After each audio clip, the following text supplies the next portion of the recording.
The stagecoach rattled to a stop in Wilson, Nevada territory, and Hannah Vance stepped down into the dusty street with nothing but a worn carpet bag, a faded photograph, and a determination that burned hotter than the midday sun beating down on her shoulders.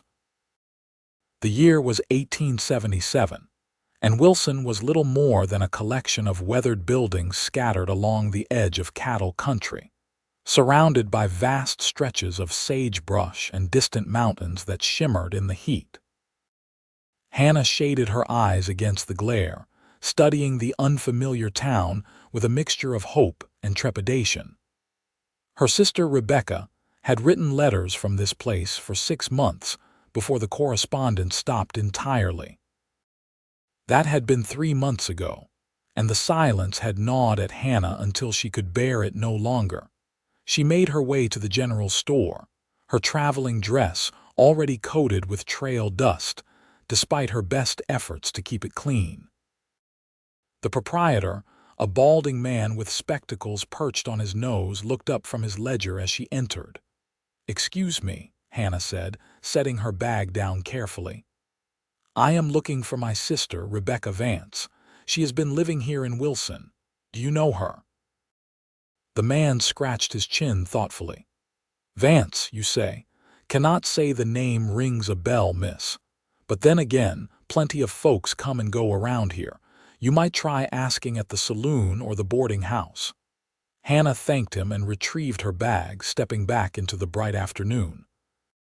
The boarding house seemed the more appropriate option, so she walked down the wooden sidewalk until she found a modest 2-story building with a hand-painted sign declaring it to be Mrs. Patterson's rooms for rent.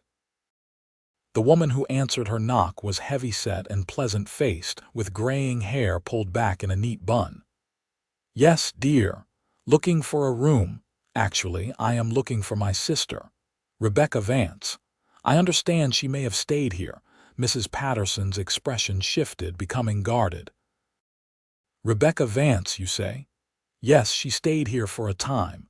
Sweet girl, always paid her rent on time, but she left about 4 months back, packed up her things one day and said she was heading out to work at one of the ranches." Hannah's heart quickened. "Which ranch?" "Please, it is very important that I find her." "Well now, that is the thing. She mentioned it was one of the cattle outfits to the north, but I cannot rightly remember which one. There are several spreads up that way. The Copper Creek Ranch, the Triple Bar, the Carson place." "Your best bet would be to ride out and ask around, but that is a lot of territory for a young woman alone." Hannah felt her shoulders sag slightly but refused to let discouragement take hold. "Is there someone who might help me? Someone who knows the area well?" Mrs. Patterson considered this. "You could try Caleb Carson. He owns the Carson Ranch, one of the bigger spreads around here. He is in town today, actually. I saw him heading to the stockyard about an hour ago. Tall fellow, dark hair, usually wears a gray hat. He knows everyone and everything that happens in these parts. If your sister is working at one of the ranches, he would likely know about it." After getting more specific directions, Hannah made her way toward the stockyard on the edge of town. The smell of cattle and horses grew stronger as she approached, and she could hear men calling to one another over the lowing of livestock. She hesitated at the fence line, uncertain how to proceed, when a deep voice spoke behind her. "You look lost, miss." Hannah turned to find herself facing a man who matched Mrs. Patterson's description perfectly. He was well over 6 feet tall, with broad shoulders and a weather-beaten face that spoke of years working under the harsh Nevada sun. His dark hair was indeed topped with a gray hat, and his eyes were a striking shade of blue that seemed to assess her with both curiosity and caution. "Are you Caleb Carson?" she asked, straightening her spine and meeting his gaze directly. "I am," he replied, removing his hat in a gesture of courtesy. "And you are Hannah Vance. I have just arrived from Sacramento, and I am searching for my sister, Rebecca." Mrs. Patterson at the boarding house suggested you might be able to help me. She said Rebecca mentioned going to work at her ranch north of town, but Mrs. Patterson could not remember which one. Caleb's expression shifted subtly, a flicker of something crossing his features that Hannah could not quite identify. Rebecca Vance, he said slowly. Yes, I know of her. She worked briefly at the Triple Bar Ranch, cooking for the hands. Worked? Hannah seized on the past tense. She is no longer there, not that I am aware of, but I have been down in Carson City for the past month, only got back yesterday. Things might have changed. When did you last hear from her? 3 months ago. She wrote regularly before that, telling me about Wilson and how she was saving money. Then the letters just stopped. Hannah heard the worry creeping into her voice and tried to steady it. I wrote to her several times with no response. Finally, I could not stand not knowing, so I used what savings I had to come here. Caleb replaced his hat, his expression thoughtful. The Triple Bar is about 12 miles north of here. The owner is a man named Frank Morrison, not the friendliest sort, but he runs a legitimate operation. If your sister is still there, he would know. If she is not, he might know where she went. Can you give me directions? I will rent a horse and ride out first thing in the morning. Rent a horse and ride out alone. Caleb's eyebrows rose. Miss Vance, I do not mean to question your capabilities, but this country can be dangerous for someone who does not know it. There are ravines that will swallow a horse, rattlesnakes in every other rock pile, and occasionally trouble from drifters or worse. Hannah felt her frustration rising. Then what would you suggest, Mr. Carson? I did not come all this way to sit in a boarding house and wait for someone else to solve my problems. A slight smile tugged at the corner of his mouth. Fair enough. I was planning to ride out to the Triple Bar myself tomorrow to discuss some cattle business with Morrison. You are welcome to accompany me. I will make sure you get there safely, and we can ask about your sister together. The offer surprised her, and Hannah studied his face for any sign of ulterior motive.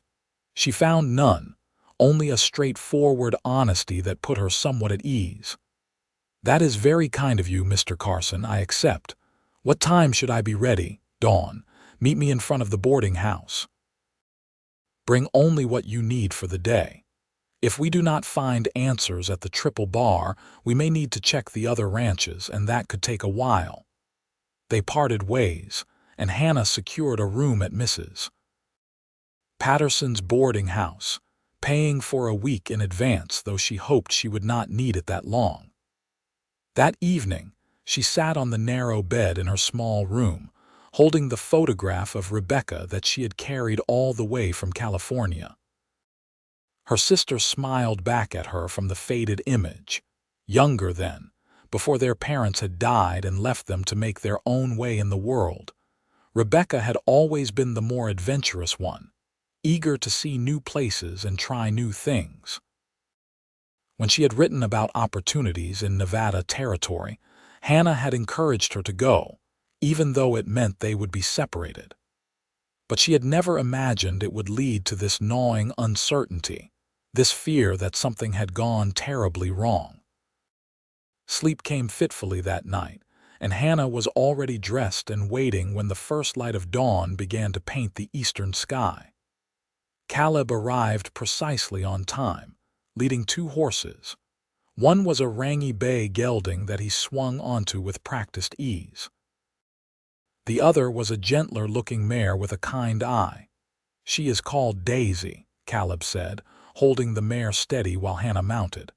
She has good trail sense and will not spook easily. Have you ridden much? Enough, Hannah replied, settling into the saddle with reasonable competence if not expert skill.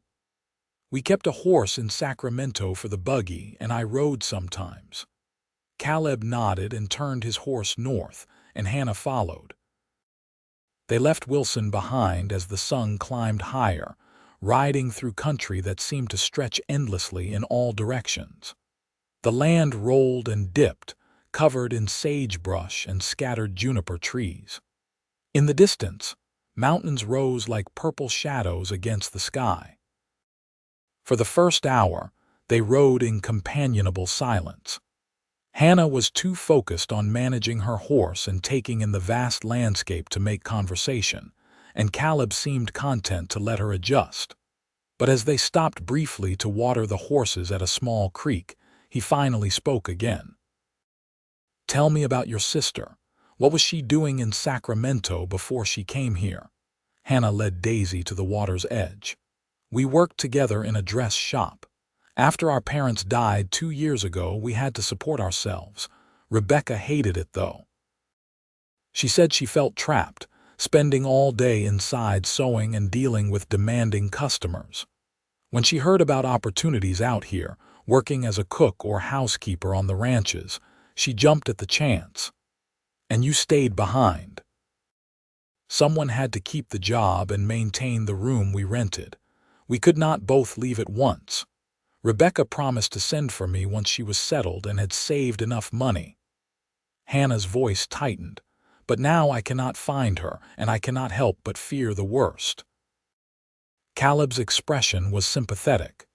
"In my experience, no news often means everything is fine. People get busy, especially during the busy season on a ranch. Letters get delayed or lost. Your sister is probably wondering why you have not written back." "I want to believe that," Hannah said quietly. "But something feels wrong. Rebecca would not just stop writing. She knew I would worry." They remounted and continued north. As they rode, Caleb pointed out landmarks and told her about the area. He explained how the ranches operated, the challenges of raising cattle in this harsh climate, the careful management of water rights and grazing lands. Hannah found herself fascinated despite her worry. His voice was steady and calming, and she realized he was trying to distract her from her anxiety. "How long have you had your ranch?" she asked. 10 years. I came out here after the war, looking for a fresh start, bought a small piece of land with my mustering out pay and built it up from there. It has been hard work, but it is mine. No one can take it away from me." There was a note of pride in his voice that Hannah understood. Ownership, independence, the ability to control one's own fate, these were things she had longed for herself, but had never achieved. The sun was approaching its zenith when they crested a rise and Caleb pointed ahead. "That is the triple bar. We should be there in 20 minutes. Hannah's heart began to pound. The ranch sprawled across a valley, with a main house, several outbuildings, corrals, and what looked like a bunkhouse for the ranch hands. Cattle dotted the surrounding grassland, and she could see several men working near the corrals. As they rode into the ranch yard, a stocky man with a thick beard emerged from the main house. His expression was not particularly welcoming. "Carson," he said with a curt nod. "Did not expect to see you today." "Morrison," Caleb replied evenly. "We need to talk about that boundary fence, but first, this is Miss Hannah Vance. She is looking for her sister, Rebecca Vance, who I understand worked here as a cook." Morrison's eyes shifted to Hannah and she saw something flicker in them. Wariness, guilt, she could not be sure. "Rebecca Vance worked here for about 2 months, yes. Good cook, hard worker, but she left 6, maybe 7 weeks ago." "Left?" Hannah urged Daisy forward. "Where did she go?" "Did not say exactly. Just told me she had a better opportunity and packed up her things. Paid her what I owed her and she rode out with a fellow who had come to collect her." Hannah felt her stomach clench. "What fellow? What did he look like?" Morrison shrugged. "Tall, thin, light hair. Said his name was something like Peters or Peterson. Claimed he worked for a ranch east of here and they needed a cook. Rebecca seemed to know him, did not act like there was anything wrong, so I did not question it. Not my business what my workers do when they leave my employ." "East," Hannah looked at Caleb. "What ranches are to the east?" "Several smaller outfits," Caleb said, his brow furrowed. but I do not know anyone named Peters or Peterson. Morrison, did this man say which ranch specifically?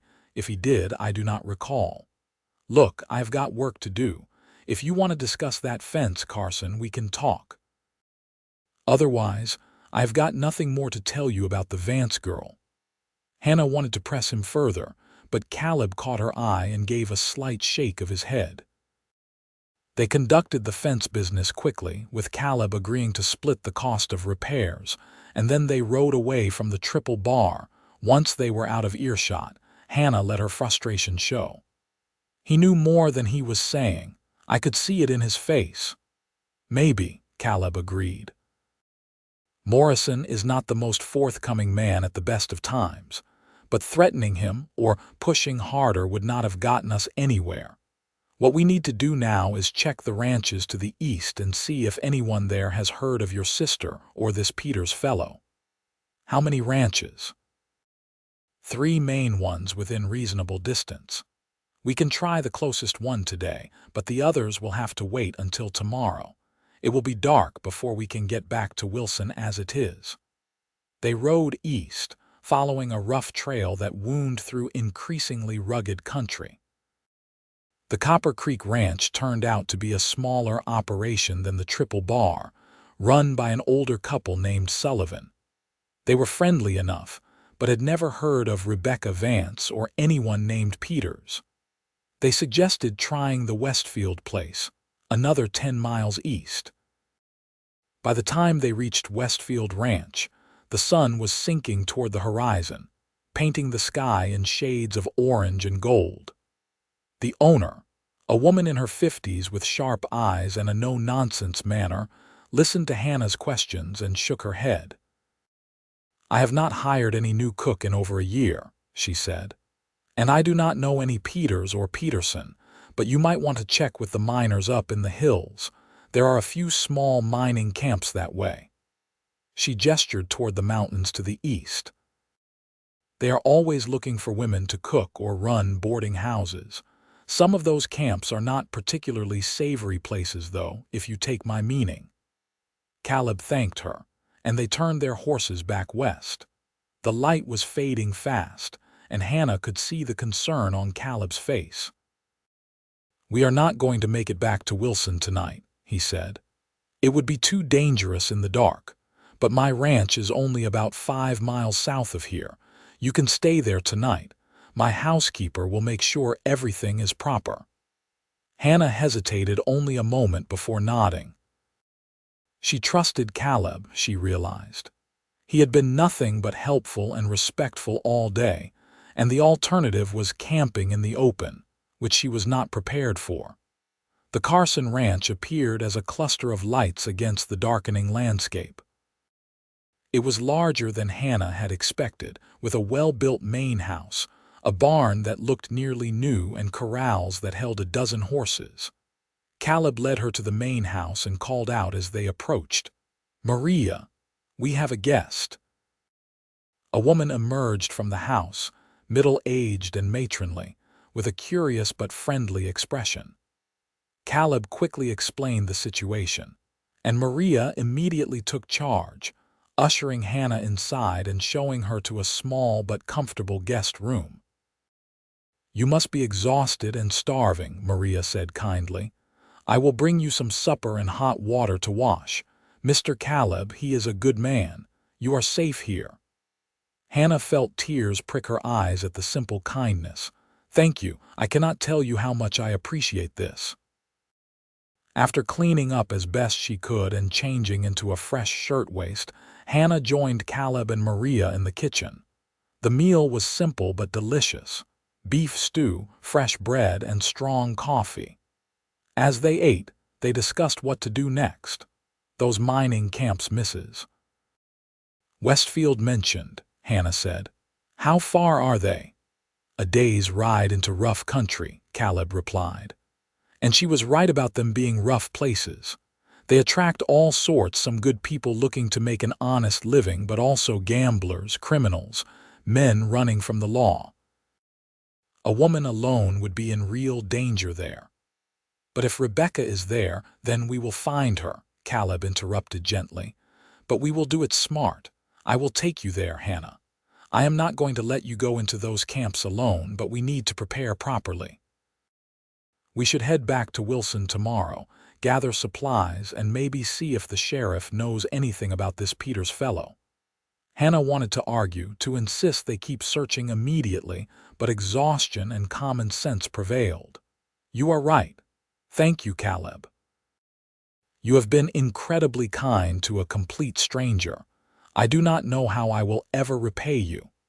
No repayment necessary.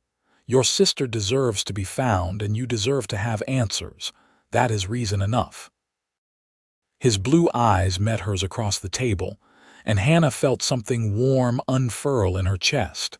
It was not just gratitude, though she felt plenty of that. It was something more, a recognition of goodness in him that called to something in her. That night, lying in the comfortable bed in Caleb's guest room, Hannah found herself thinking not just about Rebecca, but about the man who had so willingly offered his help. Caleb Carson was unlike any man she had known in Sacramento. He was direct without being harsh, strong without being overbearing. He listened when she spoke and treated her as an equal rather than as a helpless female in need of rescue. The next morning, they rode back to Wilson. Caleb accompanied her to the sheriff's office, a small building next to the jail.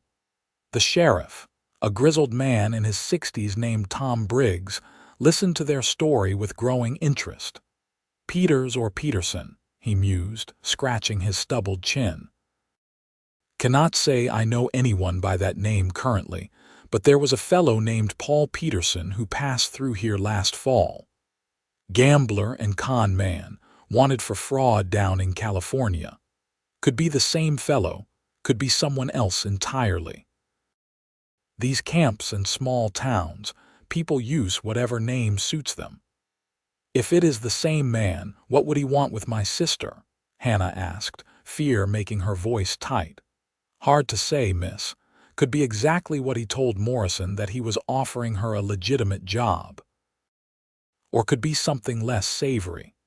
There are places in the mining camps where women get trapped working in saloons and worse, promised good jobs and ending up in bad situations. Hannah felt the blood drain from her face. Caleb's hand found her elbow, steadying her. Sheriff, can you help us? He asked.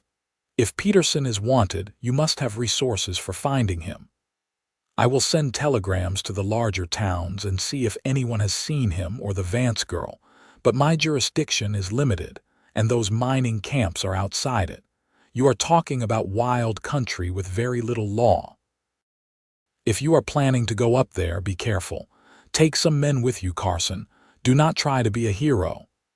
They left the sheriff's office, and Hannah fought to maintain her composure.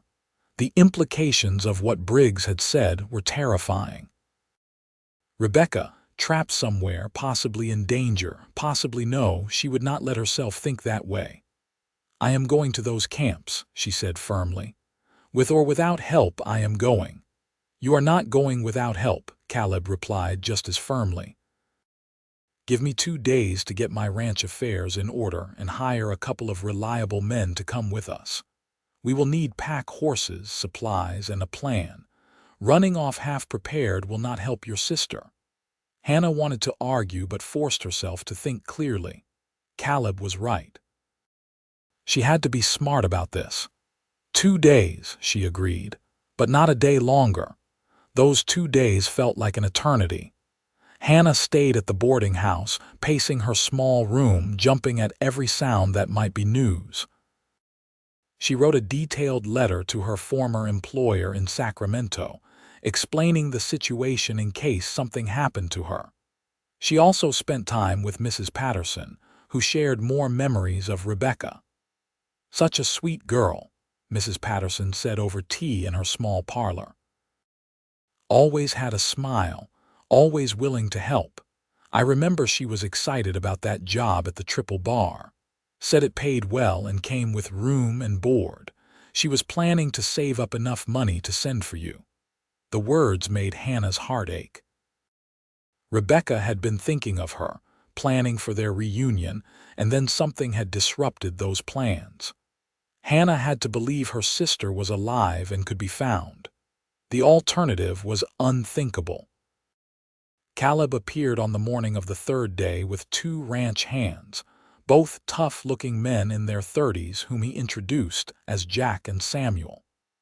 They had pack horses loaded with supplies and extra weapons. Caleb had brought a rifle for Hannah as well, and when he saw her skeptical expression, he insisted. "You need to know how to use it, at least basically," he said. "This is not Sacramento, Hannah. Out here, being able to defend yourself is not optional." They spent an hour outside of town with him teaching her the fundamentals of loading, aiming, and firing. Hannah had never held a gun before, and the weight and noise of it frightened her. But she forced herself to practice until she could at least hit a target at close range. "You are a quick learner," Caleb said approvingly. "Hopefully you will not need to use it, but at least you will not be helpless if trouble finds us." They set out that afternoon, riding east toward the mountains. The terrain grew more rugged with each mile, the trail becoming little more than a path between rocks and scrub.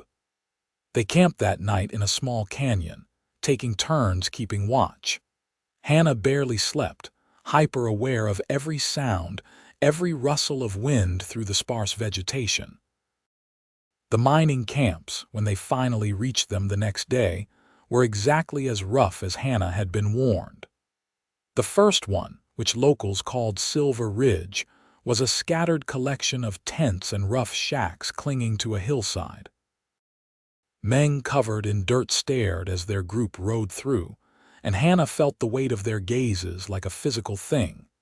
Caleb handled the questioning, asking after Rebecca and showing a small sketch that Hannah had drawn from memory. Most men just shook their heads or ignored them entirely. But at the makeshift saloon, really just a tent with a plank bar and barrels for chairs, they finally got a lead. The bartender, a huge man with a scar across his cheek, studied the sketch carefully. "Might have seen her. Pretty girl with dark hair. She was here about a month ago with a fellow named Peterson. But they did not stay. Moved on to Eagle Rock." "Where is Eagle Rock?" Caleb asked. "Another 10 miles east, higher in the mountains. Bigger camp, more permanent buildings. Word of warning, though, it is run by a man called Slade Turner. He does not take kindly to strangers asking questions. You go there, you best be ready for trouble." They bought some questionable whiskey and information about the trail to Eagle Rock, then made camp outside Silver Ridge for the night. As they sat around the fire, Jack and Samuel cleaned their weapons with practiced efficiency. Hannah watched them, trying to steel herself for whatever might come. "We should have a plan before we ride into Eagle Rock," Caleb said. "If this Turner is as dangerous as the bartender suggested, we cannot just storm in demanding answers." "What do you suggest?" Hannah asked. "Samuel and I will go in first, asking around quietly. You and Jack will wait outside the camp but within sight. If Rebecca is there, we will find her. If there is trouble, we may need to leave quickly." Hannah hated the idea of waiting while others searched, but she understood the logic. A woman asking questions would attract more attention and possibly put them all in danger. They reached Eagle Rock by midday. It was indeed larger than Silver Ridge, with actual wooden buildings lining a muddy main street. A general store, a stable, several saloons, and numerous boarding houses made up the bulk of the town. At one end, the mine entrance yawned like a dark mouth in the mountainside, with ore carts and equipment scattered around it. Caleb and Samuel left their horses with Hannah and Jack at a spot overlooking the town. "Stay alert," Caleb told them. "If you hear gunshots or see us running, get ready to move fast." Hannah watched them ride down into Eagle Rock, her stomach churning with anxiety. Jack stood beside her, rifle ready, his eyes constantly scanning the surroundings. Minutes crawled by like hours. Then she saw her. A woman with dark hair emerged from one of the boarding houses, carrying a basket of washing. Even at this distance, Hannah recognized her sister's walk, the way she carried herself. "That is her," Hannah gasped. "That is Rebecca."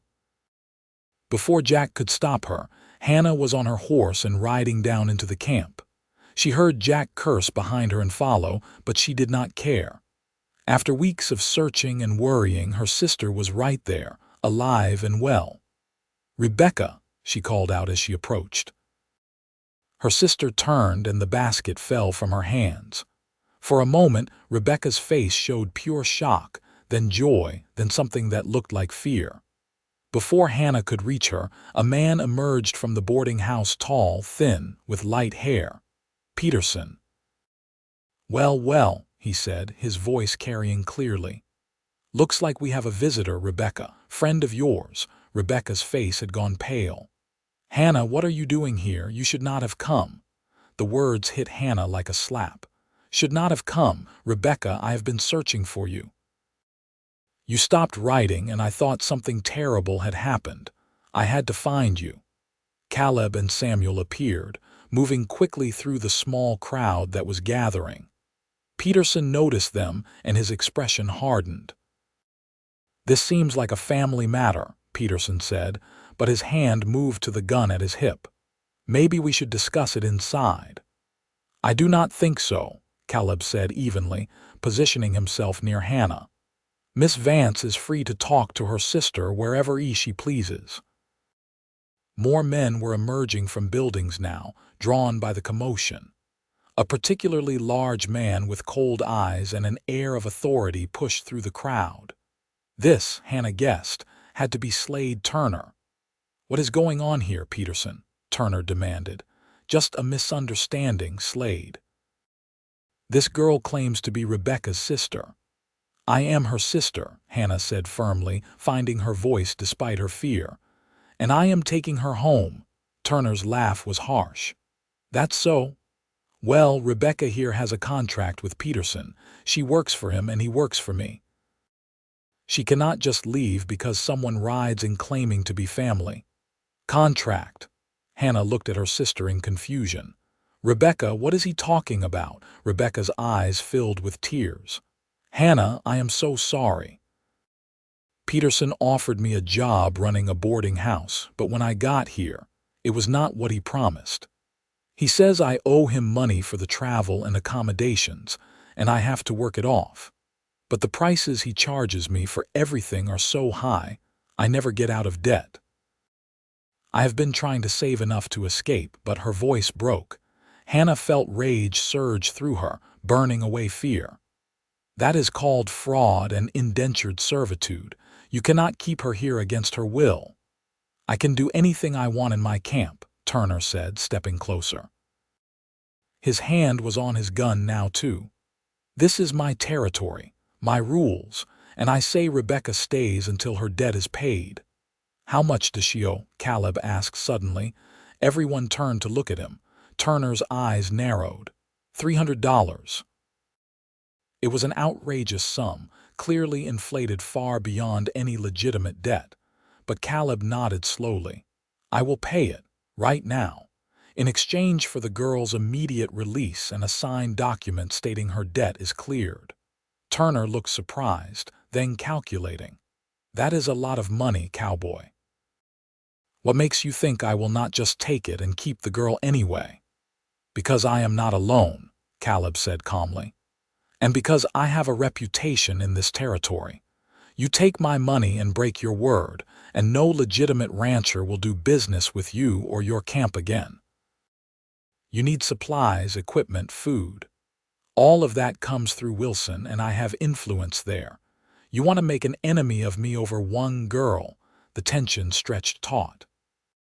Hannah could see Turner weighing his options, calculating whether $300 and maintaining a working relationship with the outside world was worth more than keeping Rebecca. Finally, Turner nodded. "Fine. The money and she walks, but the paperwork happens inside at my office. Just you and me, Carson." "And I am coming too," Hannah insisted. I am not letting Rebecca out of my sight. It was a calculated risk, all of them going into Turner's building, but Caleb agreed. Samuel and Jack stayed outside with the horses, ready to act if necessary. Inside, Turner's office was surprisingly well appointed, with a real desk and filing cabinets. He produced a document, scrawled out the debt clearance, and watched as Caleb counted out the money. Hannah kept her hand near the rifle she had insisted on bringing, watching Turner carefully. But the transaction went smoothly. Turner signed the document, took his money, and waved them toward the door. Pleasure doing business with you, Carson. Now get out of my camp and take your women with you. They did not need to be told twice. Rebecca gathered her few belongings quickly, and within the hour they were riding away from Eagle Rock. Hannah rode beside her sister, torn between relief, anger, and the desperate need to understand. Once they were clear of the camp and safely back on the trail, Rebecca finally broke down. I am so sorry, Hannah. I was such a fool. Peterson seemed so legitimate and the job sounded perfect. By the time I realized what was happening, I was trapped. He threatened to have Turner's men hurt me if I tried to leave. I stopped writing because I was ashamed. I did not want you to know how badly I had failed. Hannah reached over and grasped her sister's hand. You did not fail. You were tricked by criminals. That is not your fault. What matters is that you are safe now. They made camp that night in a protected canyon. Rebecca ate the first proper meal she had had in weeks, according to her own account, and slowly began to tell them the whole story. How Peterson had approached her at the Triple Bar, offering her twice the wages to run a boarding house in Eagle Rock. How she had believed him, seeing it as the opportunity she had been waiting for. How the reality had been so different from the promise. He kept adding charges, she explained. Rent, food, clothing, supplies, all at inflated prices. No matter how hard I worked, I fell further behind. Other women there are in the same situation. It is a trap, and Turner makes sure no one escapes. Caleb listened grimly. We should report this to the authorities. Turner and Peterson need to be stopped. The sheriff already knows Turner runs a rough operation, Samuel interjected. But proving fraud and getting jurisdiction up here is nearly impossible. Those women would have to testify, and Turner would make sure they were too afraid to do so. It was a bitter reality, but Hannah knew it was true. The law in these remote areas was often more theoretical than actual. What mattered now was getting Rebecca to safety. They reached Wilson 3 days later. Rebecca was reunited with Mrs. Patterson, who fussed over her like a mother hen. The sheriff took their statements and promised to look into the situation, though no one held much hope for legal action. Hannah paid for another week at the boarding house, and the sisters spent hours together, slowly healing the wounds of the past months. But Hannah found herself increasingly aware of Caleb's absence. He had returned to his ranch after delivering them safely to Wilson, and she had not seen him since. She told herself it was natural, that he had his own life and responsibilities, but she could not shake the hollow feeling his absence created. On the 4th day, Mrs. Patterson found her staring out the window at nothing in particular. You are missing him, the older woman said knowingly. Missing whom?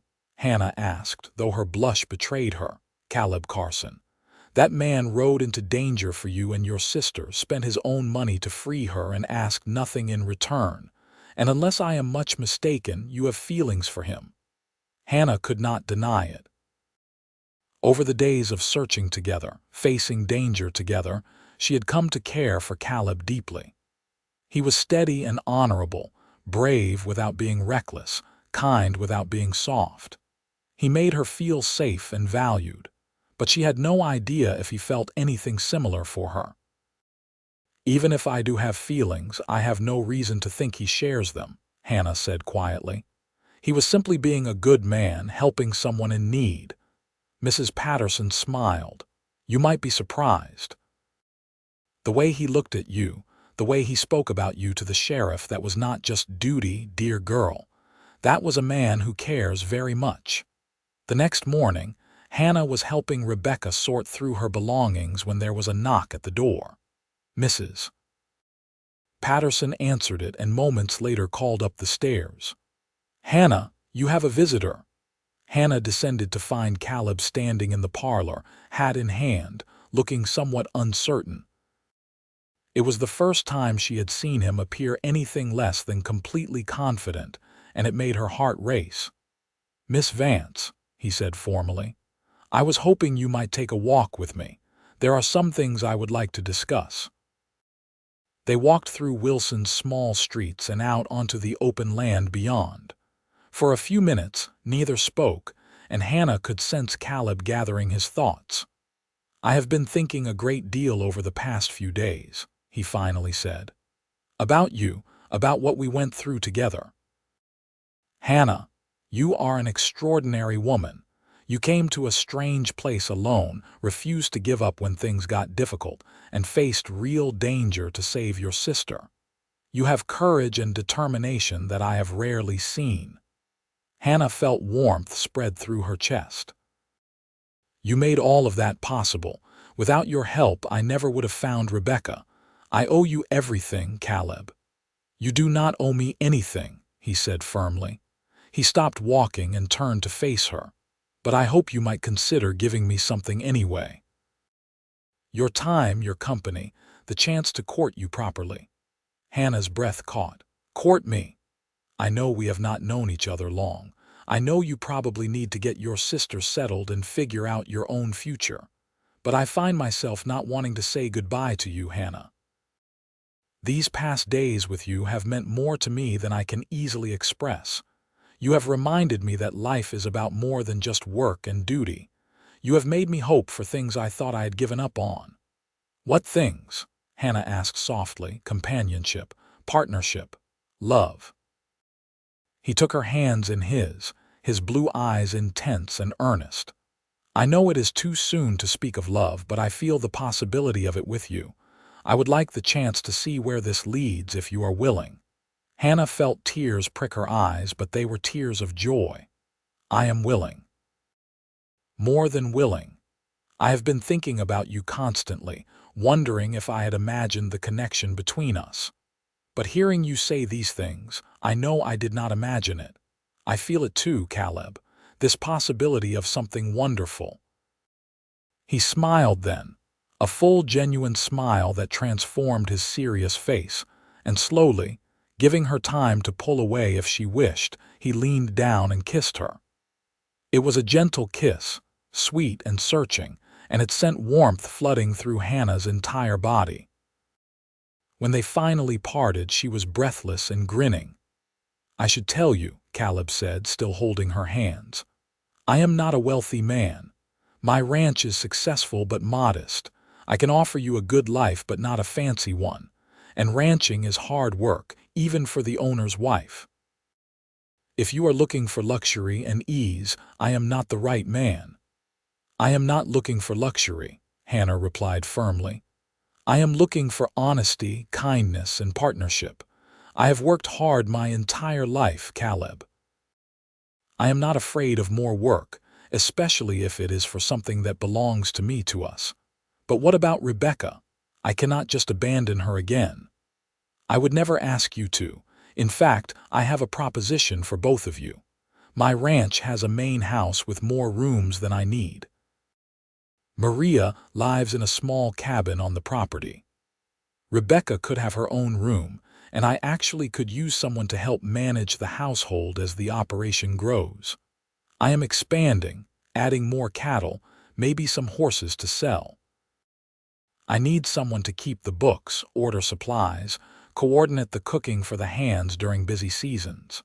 Rebecca could have honest work with a real wage, and you two could be together. It was such a perfect solution that Hannah felt overwhelmed. You would do that. Take us both in. I am not taking you in, Caleb corrected. I am building a life with you, and Rebecca is part of you. Besides, from what you have told me about her, she is capable and smart. She deserves a chance to start over, to rebuild her life. We can all help each other." They walked back to the boarding house hand in hand, and Hannah marveled at how much her life had changed in just 2 weeks. She had arrived in Wilson desperate and afraid, searching for a lost sister. She had found Rebecca, but she had also found something unexpected and precious, a man worth loving and a future worth building. Rebecca was both thrilled and anxious when they told her the plan. "Hannah, I do not want to be a burden," she said worriedly. "You should be able to start your life with Caleb without your sister hovering around." "You are not a burden," Hannah insisted. "You are family. Besides, this is a genuine offer of employment. Caleb needs the help and you need a fresh start. We all do." They spent the next week preparing. Hannah and Rebecca settled their affairs in Wilson, and Caleb arranged for their belongings to be transported to the ranch. There was no official proposal, yet both Caleb and Hannah agreed. They needed more time to be certain, but the courtship was official and serious. Moving to the Carson ranch felt like coming home. The house was comfortable and well built, with a large kitchen, a spacious living area, and several bedrooms upstairs. Maria was initially skeptical of the new arrangements, but warmed quickly when she saw how naturally Hannah fit into the household and how efficiently Rebecca took over many of the organizational tasks. The days fell into a pleasant rhythm. Rebecca managed the household accounts and coordinated meals for the ranch hands, which freed up Maria to focus on the cooking she loved. Hannah learned the ins and outs of ranch life, how to care for chickens, maintain a garden, even help with some of the lighter ranch tasks when needed. But the best parts were the evenings with Caleb. After the work was done, they would sit on the porch together, talking about everything and nothing. He told her about his childhood in Missouri, about the war that had shaped him, about his dreams for the ranch. She shared stories of growing up with Rebecca, of their parents, of the life she had left behind in California. 3 months after they first met, on a golden October evening, Caleb took Hannah riding to a high meadow on his property. The aspens were turning gold, and the air was crisp with the promise of winter. They dismounted and stood looking out over the valley, and Caleb turned to her with an expression of nervous determination.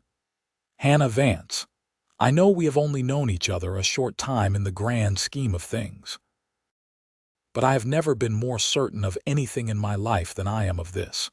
You are the woman I want to spend my life with. You are strong and brave and kind, and you make me want to be a better man. Will you marry me?" Hannah's answer was immediate. "Yes, 1,000 times yes." He produced a simple gold ring, and as he slid it onto her finger, Hannah felt as though her life was finally clicking into place. All the loss and hardship she had endured had led her here, to this moment, to this man. They were married 6 weeks later in a simple ceremony in Wilson. The whole town turned out, it seemed, curious to see the rancher and the woman who had come searching for her sister. Mrs. Patterson cried happy tears, and even Sheriff Briggs showed up to offer his congratulations. Rebecca stood as Hannah's only attendant, looking healthy and happy in a new dress she had made herself. She and Hannah had grown closer than ever during their time at the ranch, healing old wounds and building new bonds. The wedding night was spent at the ranch, in the room that was now theirs together. Caleb was gentle and patient, and Hannah discovered the joy of physical intimacy with someone she truly loved. They lay together afterward, her head on his chest, his arms around her, and she marveled at how perfect everything felt. The winter was mild, and Hannah threw herself into learning everything she could about ranching. She was not content to just manage the household. She wanted to be a true partner in the operation. Caleb taught her to work with the cattle, to understand breeding and markets, to plan for the future. She had a head for numbers and strategy that complemented his practical experience. Rebecca continued to thrive as well. She took over more and more of the business management, keeping meticulous records and finding ways to save money and increase efficiency. Several single ranch hands tried to court her, but she gently refused them all. "I am not ready," she told Hannah privately. "What happened with Peterson made me cautious. I need time to trust my own judgment again." By spring, the ranch was doing better than it had in years. Caleb attributed it to having capable partners, but Hannah knew his steady leadership was the foundation of their success. They talked about expanding further, maybe buying the adjacent property that was coming up for sale. One May morning, Hannah realized her monthly courses were late. She said nothing at first, not wanting to raise hopes prematurely, but when another week passed with no sign, she knew she had to tell Caleb. She found him in the barn, checking on a mare that was due to foal soon. "Caleb," she said softly, "I need to talk to you." He looked up at once, concerned by something in her tone. "What is it? Are you all right?" "I am more than all right. I am pregnant. We are going to have a baby." The expression on his face was one of pure joy.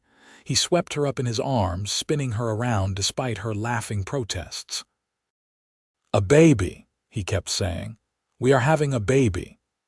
The pregnancy was not easy. Hannah suffered from terrible morning sickness in the early months, and as summer heat arrived, she found the weight increasingly difficult to manage. But Caleb was unfailingly supportive, and Rebecca fussed over her like a mother hen.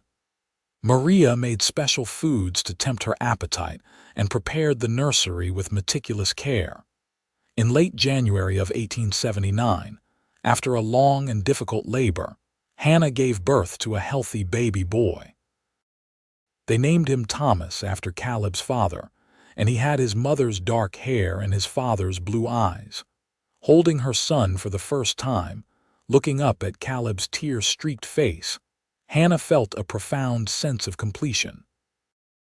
She had come to Nevada territory searching for her lost sister, and had found so much more: a husband who loved her deeply, a home where she belonged, a family that was truly hers. Rebecca proved to be a devoted aunt, doting on Thomas and helping Hannah through the exhausting early months of motherhood. She had started cautiously courting one of the neighboring ranchers, a quiet widower named Henry Miller, who was patient with her hesitation and respectful of her boundaries. Hannah hoped her sister would find the same happiness she had found. As Thomas grew from infant to toddler, the ranch continued to prosper. They bought the adjacent property, expanding their grazing land and their herd. They hired more permanent hands and built better facilities.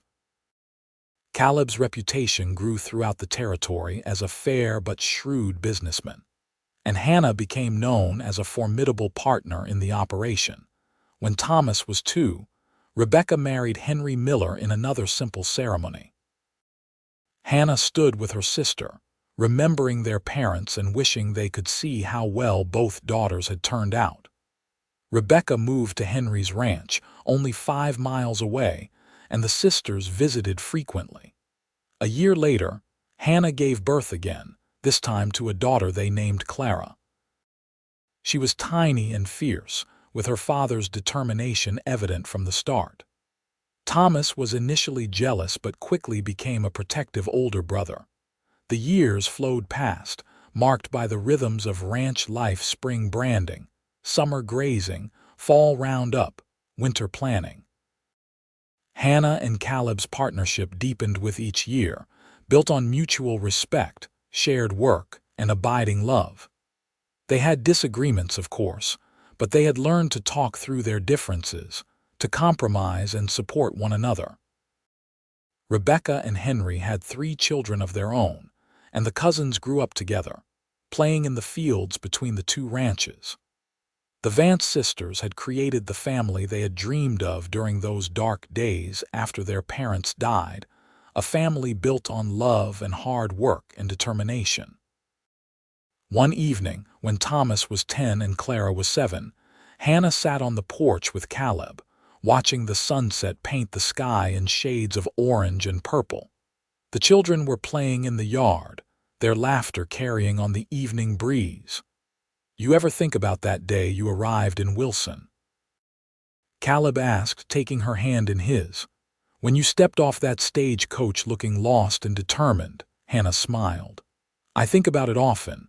I was so afraid, so uncertain about what I would find. I never imagined I would find you."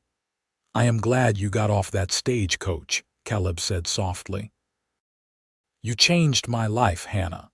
You turned a house into a home, a business into a legacy, and a lonely man into a husband and father. You gave me everything I did not know I needed." "We gave it to each other," Hannah corrected.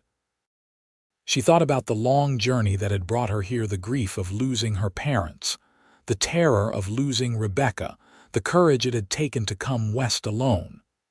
Every hardship had been a step toward this moment, this life, this love. A few months later, Rebecca and Henry moved their family to Wilson when Henry was elected to the territorial legislature. It was an honor and an opportunity, but it meant the sisters would see each other less frequently.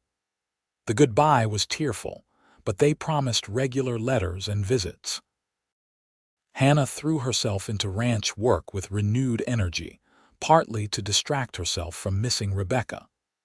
She developed a breeding program for their horses that became renowned throughout Nevada territory. Caleb handled the cattle operation while Hannah managed the horses, and together they built something substantial and lasting. When Hannah was 35, she gave birth to their third and final child, a boy they named Michael. The pregnancy was harder than the previous ones, and afterward, the doctor advised against any more children. Hannah was content with that. 3 healthy children, a thriving ranch, a husband she loved more with each passing year. It was more than enough. Thomas grew into a capable young man who shared his father's passion for ranching. He worked alongside Caleb, learning every aspect of the business, clearly destined to take over someday. Clara was brilliant and independent, with a gift for mathematics that led them to send her to a school in Carson City when she was 14. Michael was the charmer, friendly and outgoing, with a talent for dealing with people that made him invaluable during cattle sales and negotiations. Rebecca and Henry thrived in Wilson. Henry served 2 terms in the territorial legislature and helped guide Nevada through important developmental years. Rebecca finally fulfilled her dream of opening a dress shop, using skills learned long ago in Sacramento. The sisters wrote faithfully and visited whenever possible, their bond as strong as ever. On Hannah and Caleb's 20th wedding anniversary, he surprised her with a trip to San Francisco. It was the first time they had left the ranch for more than a few days, and Hannah felt almost guilty at leaving the children, even though Thomas was 19 and perfectly capable of managing things. But the trip was magical. They stayed in a real hotel, ate in fancy restaurants, saw a theater production, and simply enjoyed being together without the constant demands of ranch life. One evening, as they walked along the waterfront, Caleb stopped and took both her hands. "I have never regretted a single moment of our life together," he said.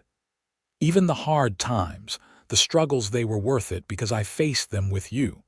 You are still the bravest, strongest, most remarkable woman I have ever known. I love you, Hannah Carson." "And I love you," Hannah replied, her heart as full as it had been on their wedding day. "Thank you for building this life with me. Thank you for seeing me, truly seeing me, that first day in Wilson. Thank you for every day since." They returned to the ranch renewed and reconnected. Thomas had handled everything perfectly in their absence, proving he was indeed ready to take on more responsibility. Over the next few years, Caleb gradually shifted more of the daily operations to his son, while remaining involved in major decisions.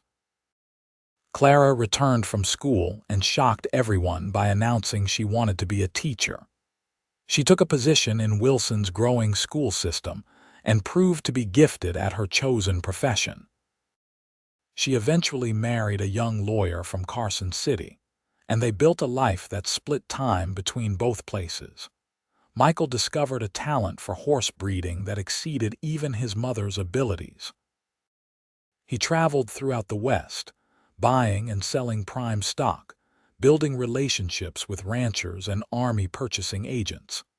He brought prestige and profit to the Carson Ranch's horse program. Rebecca's husband Henry died suddenly of a heart ailment when he was 58. Rebecca was devastated, and Hannah traveled to Wilson immediately to be with her sister. For weeks, she stayed at Rebecca's side, helping her through grief as Rebecca had once helped her through uncertainty. "I understand now why you came all this way looking for me," Rebecca said one night as they sat together in her parlor. "Love makes you brave. The love between sisters, the love between partners, it gives you strength you did not know you had." "We have always had each other," Hannah replied. "That will never change." Rebecca eventually moved back to the area, buying a small house on land adjoining the ranch. She lived there contentedly, surrounded by family, running her dress shop and doting on her many grandchildren. Caleb and Hannah's silver wedding anniversary was celebrated with a huge gathering. Children, grandchildren, neighbors, friends, everyone came to honor the couple who had become pillars of their community. Caleb made a toast, his voice still strong despite the gray in his hair. 25 years ago, a brave young woman stepped off a stagecoach looking for her lost sister. Instead, she found me and I found her, and we built this family together. Hannah Vance Carson, you are the best thing that ever happened to me. Hannah could not speak through her tears, but she did not need to. Everyone present could see the love between them, a love that had weathered every storm and only grown stronger. Thomas married the daughter of a neighboring rancher, bringing another generation to the Carson legacy. Their first child, a boy they named Caleb after his grandfather, was born healthy and strong. Holding his grandson for the first time, Caleb looked at Hannah with wonder. "We did this," he said softly. "We created all of this." Hannah nodded, thinking of the frightened young woman she had been, stepping off that stagecoach so long ago. She had been searching for one thing and found so much more. She had found courage she did not know she possessed. She had found a partner who valued her as an equal. She had found a place where she belonged, work that mattered, and love that endured. The ranch continued to prosper under Thomas's management, with Caleb and Hannah serving as advisors and elders. They spent their days working in the garden. Hannah had expanded over the years, riding out to their favorite spots on the property, and playing with their growing collection of grandchildren. On their 30th anniversary, Caleb gave Hannah a portrait he had commissioned, a painting of the ranch as it looked now, with all the improvements and expansions they had made together. It hung in the main hall, a testament to what could be built with love and partnership. They grew old together, their hair turning white, their faces marking the passage of years. But the love in Caleb's eyes when he looked at Hannah never dimmed, and her heart still quickened when he walked into a room. Rebecca lived to see her 82nd year, passing peacefully in her sleep with Hannah holding her hand. It was Hannah's greatest grief, losing the sister she had crossed a territory to find, the sister who had shared her whole life. But she took comfort in knowing that Rebecca had lived a full, happy life, that she had found healing and love after her ordeal. Caleb and Hannah continued on, inseparable as always. On their 40th anniversary, surrounded by children, grandchildren, and even a few great-grandchildren, they renewed their vows in a simple ceremony. Caleb's hands shook slightly as he slipped the ring back on Hannah's finger, but his voice was steady. "I would do it all again," he said. "Every single moment. You are my partner, my love, my home." "And you are mine," Hannah replied. "Then, now, and always." They lived to see Nevada's continued growth and development, watched as the wild territory they had known became more settled and civilized. But the Carson Ranch remained, a testament to their hard work and vision. Caleb passed away peacefully at the age of 78, with Hannah beside him and Thomas holding his other hand. His last words were of love for his family and gratitude for the life he had lived. Hannah mourned deeply, but without regret. They had been given 42 years together, 42 years of partnership and love, and she treasured every moment. Hannah lived another 5 years, remaining sharp and engaged even as her body weakened. She spent her final years recording family stories for the youngest generation, making sure they knew where they came from and what had been sacrificed to build the life they enjoyed. On a warm spring day, sitting in her favorite chair on the porch, surrounded by family, Hannah closed her eyes and let go. She was 81 years old, and she had lived a life beyond anything she could have imagined when she stepped off that stagecoach in Wilson so many years ago. The Carson Ranch continued through the generations, always owned by descendants of Hannah and Caleb, always a place where family came first and hard work was honored. The story of how it began with a brave woman searching for her lost sister and a rancher who helped her search became family legend, told and retold to each new generation. And in the telling, young people learned about courage and determination, about the power of love to transform lives, about how the most important journeys sometimes lead us not to what we were seeking, but to exactly what we need. Hannah had come to Nevada territory seeking her lost sister. She had found Rebecca, but she had also found Caleb, and together they had found a love that lasted a lifetime. It was, in the end, the greatest treasure of all, a love story that began in search and ended in triumph, a testament to the enduring power of hope, faith, and the human heart.